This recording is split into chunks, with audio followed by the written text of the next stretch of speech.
Hey guys, welcome to the Daily Word Bible Study, a plain and simple, verse by verse, chapter by chapter, and book by book study of the entire Bible. We're starting a new book and we are starting a new section in the Old Testament. So we're starting the book of Job. I'll get to that more on that in a moment. Last time we finished Esther, and we said that the book of the Old Testament, in fact, the entire Bible, can be summed up or broken into different sections. And in each section, for example, the first section we just completed, which was from Genesis to Esther, with a historical narrative, the historical history from the beginning of creation to the post-exile Israel. In conclusion with Esther, shortly after we would go into the 500-year intertestament period. Okay, so in your Bible, from Malachi to the book of Matthew, that was a 500-year period of time. Okay, but when you look at how the Bible is arranged, now keep this in mind. Each book of the Bible, you can even probably say certain groups were written at certain times. So, for example, very possible the part of the historical narrative, First and Second Samuel, First and Second Kings, First and Second Chronicles could have been written by the same person or at a different time. Okay, but that's not important as much as how they were arranged. Usually within each section, they were arranged according to the dating. Now, of course, we kind of somewhat dealt with some of the why the dating, as some people thought maybe Ezra wrote first, pretty much almost the Old Testament. Some people say. I don't believe that that's true. Because in each book you see that sometimes there's sections written where it talks about something appearing like a statue or something like that, and then it says to this day. Well, if that was true, you wouldn't write it prior to the Babylonian exile, because the Babylonian exile destroyed everything: Jerusalem, the wall, the temple, everything, and then deported the people out. All right, but the sections of the Bible, from those the first section again, which we just completed, from Genesis to Esther. Okay, the second section, which you're getting ready to begin, would be Job, and then all the way to the Songs of Solomon. Um, uh, and then those books. So when you talk about the Songs of Solomon, I'm sorry, Job, which in this case, Job is the oldest book, and I'll get more than that after this. But you have Job, Psalms, Proverbs, Ecclesiastes, Songs of Solomon. I'm sorry, only 5 books, but some of these books, of course, are long, like Psalms. Remember, there's 150 Psalms, and then Job is a long book as well. And then those arranged, again, as I said, they are arranged pretty much in the fashion or with belief that they were written. And as I said, Job being the oldest book again. Then after that, you have the writings of the prophet. And so they're actually divided into 2 sections, the minor and major prophets. The major prophets are Isaiah, Jeremiah. Lamentations is thrown in there, even though it's believed to be written by Jeremiah. Ezekiel, and then Daniel. And again, these are pretty much believed to be written in the order in which they were written. Except for Daniel and Ezekiel, they're written about the same time. They were contemporaries. The minor prophets are Hosea, Joel, Amos, Obadiah, Jonah, Micah, Nahum, Habakkuk, Zephaniah, Haggai, Zechariah, and Malachi. Now, the way when we get to this section here, the problem with well, again, they're written in kind of order that they believe to have been written. The idea of dividing them up into major and minor prophets, again, so this is the work done by the scholars, not God in that respect. So the most important thing is the revelation, the prophecy that was given. When we get to this section, however, we are going to do something different. So from Hosea to Zephaniah were written in a time around the same time frame as Isaiah. So we will study Isaiah and then the minor prophets there, because the same prophetic voice as God begins to warn the people of Israel to repent. Now, Haggai, Zechariah, and Malachi were post-Babylonian exile or deportation books. Those three books, okay, would have fit more with Ezra, Nehemiah, and Esther. That time frame, in other words, the time frame. So that's why we will study Isaiah, and then we will study all of the other books. A lot of them not that long. And then when we get to Zephaniah, we'll go back to Jeremiah. And that's more of the timeline. Some of you might have a chronological Bible. I haven't read one. I knew a person had one. I don't know if they arrange it this way.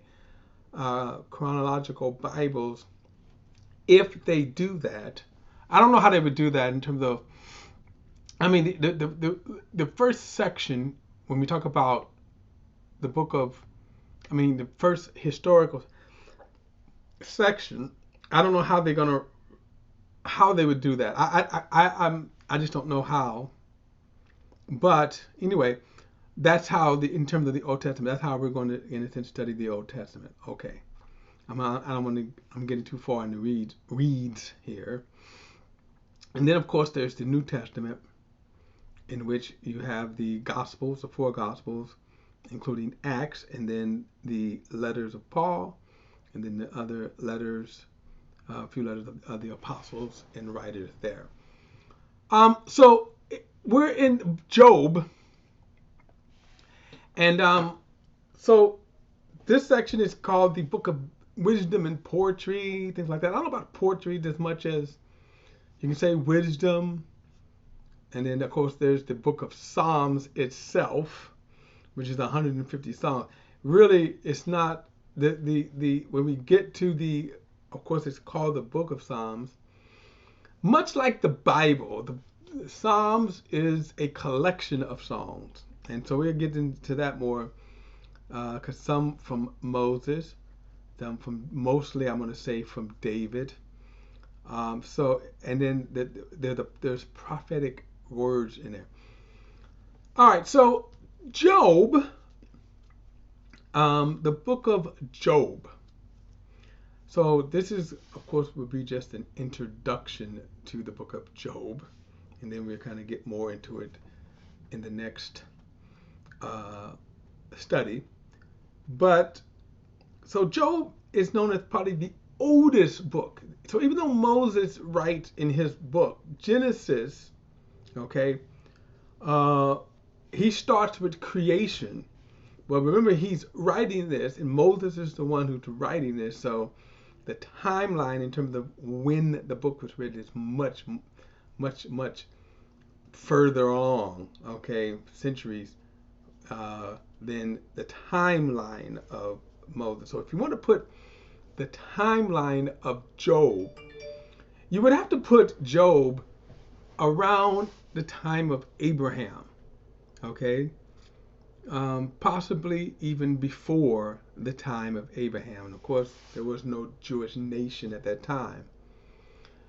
Which makes Job's kind of interesting because you start with and you go back to the Genesis account, so you start with the creation. You start with Adam being created.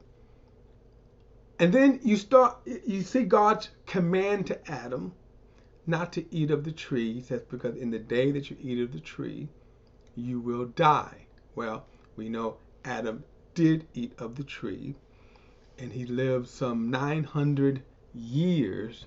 I want to say 927 years. Let me go back and see here. Let's see. 930. Adam's life was 930 years.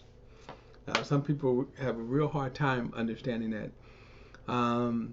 But as sin progressed and the effects of sin, lifespans got shorter. Which kind of is interesting. I know I'm kind of going off a little bit, but man, think about living 900 years back then, which would have been probably a lot different in terms of how we would have processed that. You know, in other words, like now I'm in my 60s, and so I feel it. Okay, I feel my body aging. But that would have been like a 60, probably, like say here during this time would have been around what, I don't know, 800 years maybe. And you start feeling, oh, I'm getting old, my bones are getting to crack, but that's 800 years. And of course the whole mindset would have been different. But anyway, I certainly got off there. So this period, this first kind of generation, this first span of generation, which is approximately, you can almost say 2,000 years.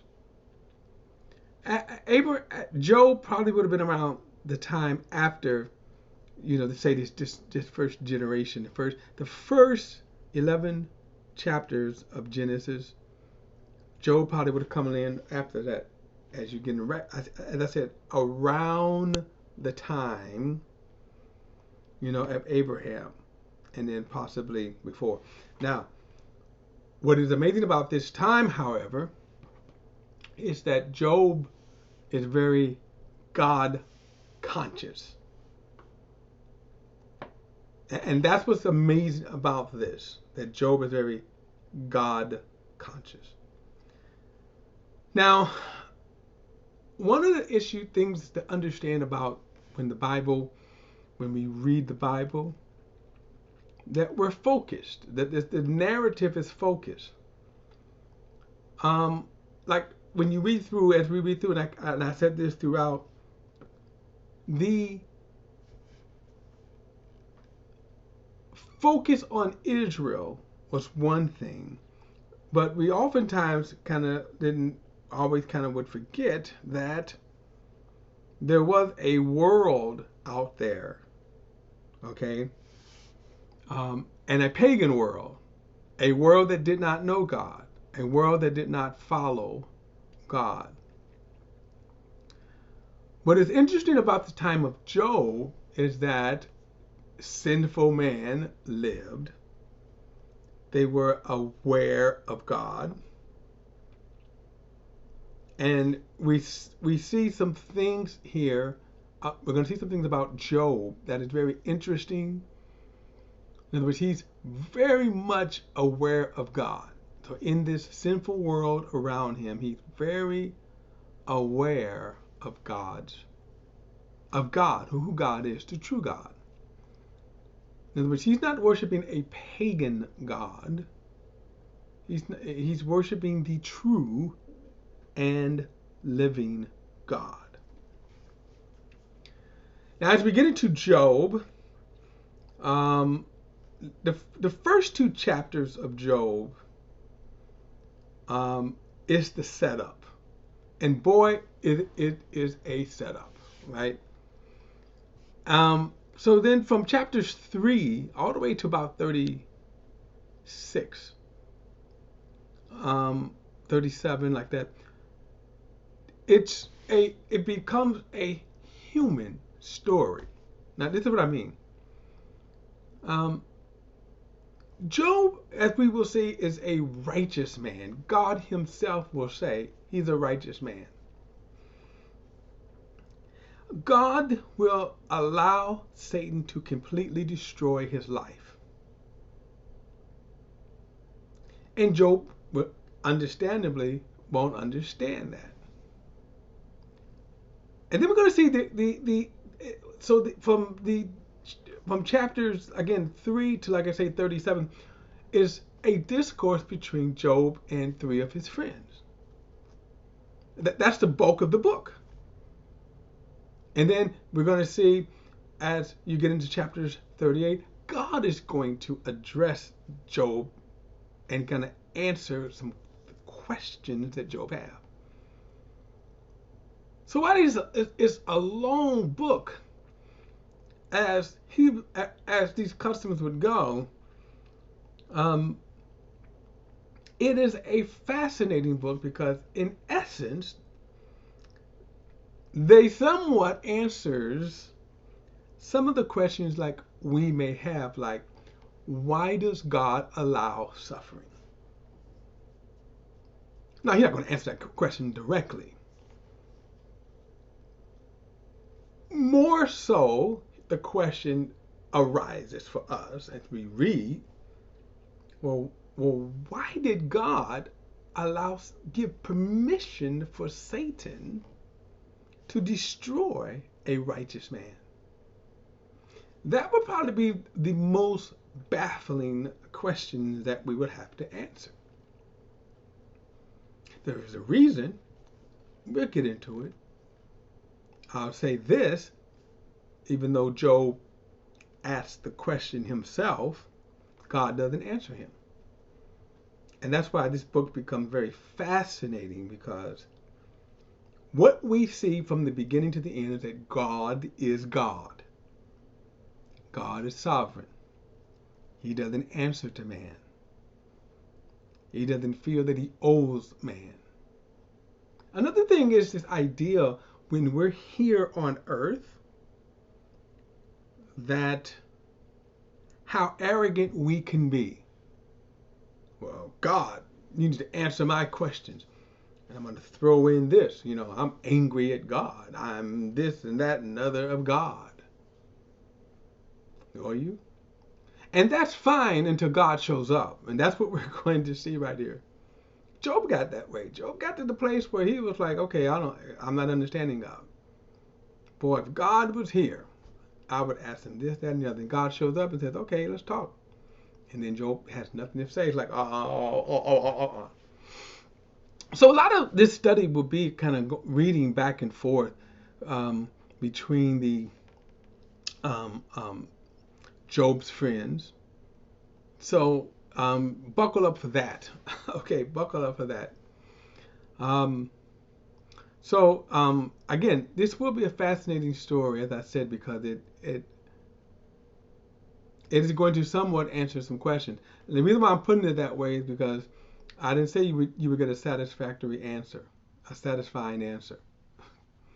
But you're going to get God's response in your respects. All right, guys, look, don't forget to like and share this video and subscribe to BP, the Bible Perspective. And as always, if you have a thought or comment, add it to the comments section below. All comments are welcome. Don't forget to hit that subscribe button. See you in the next study.